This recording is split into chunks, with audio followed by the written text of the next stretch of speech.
Natural progression of events of cause and effects in our universe.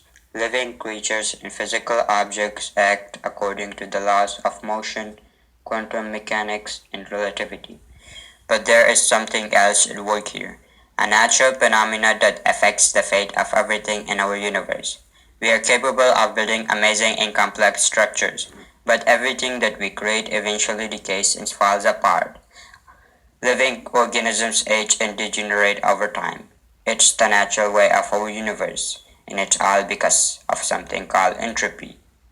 Entropy is a law of nature in which everything slowly goes into disorder. The entropy of an object is a measure of the amount of information it takes to know the entire state of that object, atom by atom, and it's a measure of possible arrangement the atoms in a system can have. To find the entropy of an ideal gas, then you can use this equation of entropy.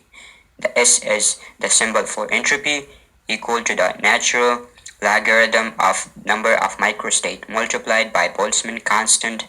This natural tendency of entropy to increase over time is described by the second law of thermodynamics. The second law of thermodynamics says that entropy of an isolated system cannot decrease as a function of time. So as time goes, entropy will remain the same or increase. This is also known as error of time. A perfect example of this is life. Living organisms is a highly ordered low entropy system, and life on this planet can be seen anywhere we look. It takes a lot of energy to lower the entropy of a system. In the case of plain slave, most of energy comes from the sun, and sun is constantly radiating energy into space, increasing the entropy of our entire solar system. Okay guys, I have a question for all of you.